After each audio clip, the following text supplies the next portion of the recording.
자, 이제 이론 좀 나가겠습니다. 근데 이거 이론이라고 하기에도, 그죠? 좀, 그죠? 민망한 것이 우리가 중3 때 다 했던 거죠. 그죠?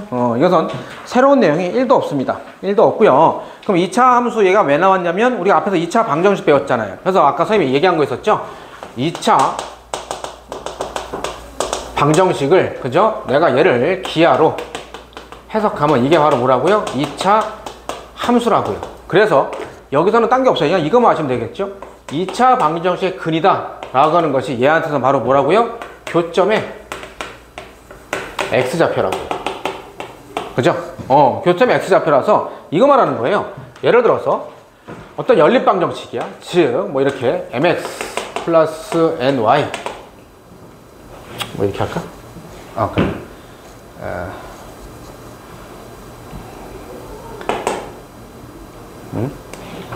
그냥 a, b, c로 할까요? a, x, b, y 플러스 c는 0이라고 하는 거하고 a 프라임, b 프라임, c 프라임 0 이렇게 방정식이에요. 요 2차 방정식, 요 방정식이다라고 하는데 2차 방정식 2차로 쓸게요. 쏘리. ax 제곱, bx 플러스 c는 0 a 프라임 x 제곱, b 프라임 x, c 프라임 0 자, 이렇게 됐을 때 이 2차 방정식의 두 근의 공통근, 그게 이제 바로 얘 해집합이 이렇게 되겠죠? 근데 내가 얘를 갖다가 어떻게 보는 거냐면 이렇게 보는 거죠. 얘를 똑같은 얘를 갖다 어떻게 본다? y는, 그죠? ax 제곱 bx 플러스 c, y는 a 프라임 x 제곱 b 프라임 x 플러스 c 프라임 이렇게 되는 겁니다.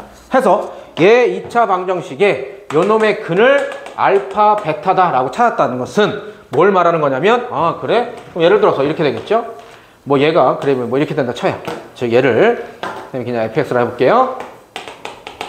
얘를 gx라고 해볼게요. 해서 얘가 fx야. 그 다음에 뭐 이렇게 가는 얘가 gx야. 그랬을 때 이 연립한 2차 방정식의 두 근의 의미가 바로 뭐라고요? 교점의 x좌표 이렇게 되는 거라고요. 그죠? 그래서 이 교점의 x좌표다라고 하는 것이 바로 또 뭐가 되는 겁니까? 이렇게 되는 거죠. 실근의 개수 이렇게도 볼 수 있다는 소리입니다. 자, 뭐 어떻게 보는 거야? 이렇게 보는 거죠. y는 ax 제곱 더하기 bx 플러스 c 단 당연히 a가 0이 아니다 라고 했고요. 0이 아니다를 떠나서 이렇게 한번 해볼게요. 그냥 양수다 라고 해봅시다. 양수다. 그러면 얘 같은 케이스가 어떻게 되는 거야? 세 가지 유형이 있는 거죠.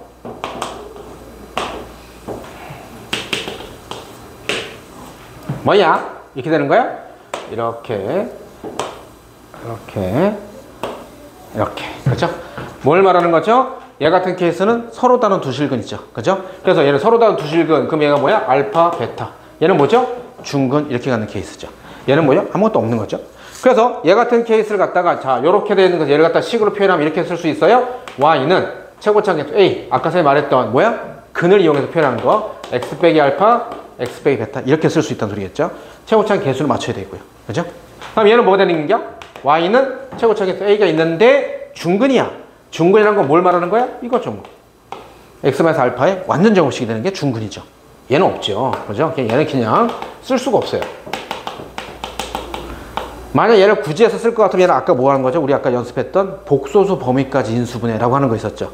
그거 하면 되는 거죠. 그거. 그러면 다시 말하면 실수에서는 근이 없다. 실근은 없다. 이렇게 되는 케이스예요. 그래서 얘 같은 케이스가 바로 뭐라고요? 판별식이 0보다 크다, 0이다, 0보다 작다. 이렇게 되겠네요. 그랬을 때 중요한 거 얘네 두 개가 바로 뭘 말하는 겁니까? 실근을 가질 조건 이렇게 되는 거죠. 서로 다른 두 개 혹은 얘를 그냥 실근을 가질 조건입니다. 그래서 문제에서 여러분들이 잘 봐야 되는 것이 수학에서 등호가 들어간다 안 들어간다고는 하늘과 땅 차이입니다. 그래서 그냥 서로 다른 두 근을 가질 이런 문제 얘 쓰면 되는 거고요. 중근을 가질 그러면 얘 쓰면 되는데 문제에서 뭐가 많이 나오냐면 다음 2차 함수 혹은 2차 방정식이 실근을 가질 이렇게 된단 말이야. 그럼 그건 뭡니까? 얘하고 얘를 다 포함하는 겁니다. 그렇죠? 그래서 요거 바로 판별식을 0보다 이거 두 개 그럼 합식 조건이 바로 뭐야? 이거죠. 판별식이 0보다 크거나 같다. 이렇게 쓰시면 되는 겁니다. 오케이? 잠깐 좀 적어 놓을까요? 자, 2차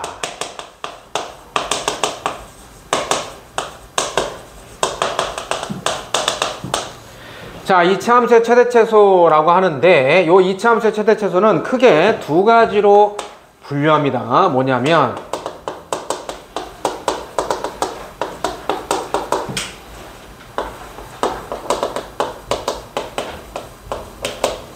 제한 범위가 없는 경우가 있고 제한 범위가 있는 경우가 있습니다. 자, 이 두 가지가 있는데요. 뭘 말하는 거냐면 제한 범위가 없다라고 하는 것은 다르게 말해서 이겁니다. 얘는 뭘 말하냐면 정의역이 바로 뭐냐면 이거예요. 자, 이것도 수학적 기호입니다. A자를 거꾸로 뒤집은 것을 올 이거예요. 그래서 모든입니다. 그래서 모든 실수를 수학에서 어떻게 표현하냐면 A자 거꾸로 뒤집은 거 X 이렇게 써요. 이게 바로 모든 실수예요. 앞으로 선생님은 계속 이런 식으로 표현할 거예요. 모든 실수 이렇게 되는 거예요. 그러면 뭘 말하는 거냐면 이거죠. 뭐 크게 이런 케이스가 있겠죠. 첫 번째 아래로 볼록인 거. 그죠? 이차함수가 이렇게 그러니까 아래로 볼록인 케이스 있잖아요. 이차함수는. 그다음에 또는요. 최고차의 개수가 음수야. 그럼 뭐죠? 위로 볼록 이렇게 되겠죠. 그럼 얘 같은 케이스는 뭐밖에 없습니까? 얘 같은 케이스는 값밖에 없죠. 그죠? 그다음에 수학에서 말하는 최대값, 최소값은 무조건 y값이에요. 그죠? 뭘 말하는 거야? 이거죠. 이렇게 축이 있다 쳤을 때 y값 중에서 가장 큰 거, y값 중에서 가장 작은 거야. 그러면 얘는 어디입니까? 얘가 요 부분. 얘가 바로 뭡니까? 꼭지점 되는 부분이죠. 그죠? 꼭지점에서 예를 들어 요 값이 만약에 알파다라고 치면은 얘 식이 바로 뭐 되냐면 이렇게 되는 케이스죠. y는 a의 x-알파의 제곱 플러스 뭐 얘가 k다 이렇게 했어. 그럼 바로 뭡니까? 얘 최소값은 어떨 때 최소값이다? 아, x가 알파일 때 최소값 얼마다? k를 갖는다. 이렇게 되는 거죠. 그죠? 여기가 k가 되는 거죠. 이렇게. 그죠? 다음에 얘는 무슨 값밖에 없대더라? 최대값밖에 없죠. 얘 같은 케이스가 최대값이 없는 게 뭐냐면 여기에 해당되는 y값, 여기에 해당되는 y값이 어떻게 돼? 계속 위로 올라가죠. 그죠? 계속 무한대로 간단 말이야. 무한대로 한없이 커져가고 있는 겁니다. 계속 커져가는 놈인데 어떻게 뭐 최대값이 라고 딱 얘기를 못 하겠죠. 자, 그럼 얘 같은 케이스는 뭐냐면 또 식이 이렇게 되는 케이스죠. 얘도 마찬가지야. 얘도 이렇게 해서 이쯤에 y축 있다 쳐. 그러면 얘는 이렇게 해서 얘가 베타야. 그때 요 값, 요걸 또 k라 쳐. 그러면 얘는 뭘 말하는 겁니까? y는 그죠? 뭐 a 프라임 때 x 마이너스 베타의 제곱 플러스 k 이렇게 되는 케이스죠. 꼭점이 잡혀 구하는 거야. 그래서 얘 같은 케이스 우리가 어떻게 표현한다? x는 베타일 때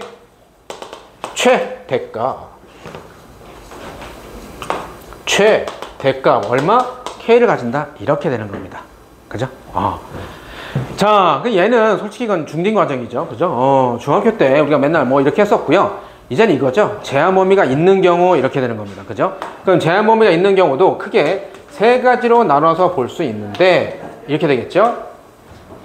제가 아래로 볼록인 거 하나만 할게요. 바로 뭘 말하냐면 이거예요. 그냥 두 가지로 나눠도 봐도 될 것 같아요. 책에는 보통 세 가지로 나눠져 있는데 두 가지로 봐도 돼요. 자, 뭐냐면 이게 첫 번째 같은 케이스가 이거죠. 꼭지점이 범위 안에 있는 케이스와 얘는 뭡니까? 꼭지점이 범위 밖에 있는 케이스죠. 뭐야? 이렇게 되는 겁니까? 여기가 알파야. 근데 범위가 어떻게 나왔냐면 이렇게 나왔어요. A서부터 B까지 이렇게 나왔단 말이야. 정역의 범위가 어떻게 나왔어? A부터 B까지 이렇게 나왔단 말이야. 그럼 얘 같은 케이스는 뭘 말하는 거죠? 딴 데를 다 보는 게 아니고 다 보는 게 아닙니다. 어디만 보라고요? 여기만 보는 거죠. 이 범위 내에서 봐야 될 거 아니야. 그 말인 즉슨 Y값들 이거죠. 이거죠? 이렇게 되잖아. 그럼 이것들 중에서 가장 큰 거, 가장 작은 거 찾으라는 소리겠네. 맞습니까? 그래서 얘도 이쯤에 y축을 친다면 얘는 뭡니까? 꼭지점이 그 안에 들어가 있으면 꼭지점일 때가 무조건 최대값이나 최소값이 돼요. 그리고 양 끝점을 대입해서 더 큰 값이 하면 되는 겁니다. 잘 알겠죠?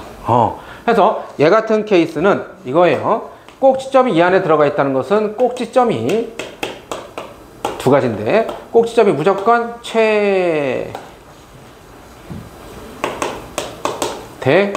또는 최소 하나가 되고요. 나머지가 또 하나 뭐냐면 경계값 대입입니다. 경계값, 이것도 안 쓰지. 경계값 대입. 즉, F 알파와 F 베타 대입해서 이 중에서 더 큰 거, 더 작은 거 찾아주면 되는 거예요. 다음에 마지막은 얘는 꼭지점 자체가 아예 범위 밖에 있는 겁니다. 즉 이거죠. 얘가 알파인데 범위가 어떻게 나왔어? 이렇게 나왔어. 이렇게. A에서부터 B까지 이렇게 나왔단 말이에요. 그럼 어디만 본다? 이거죠.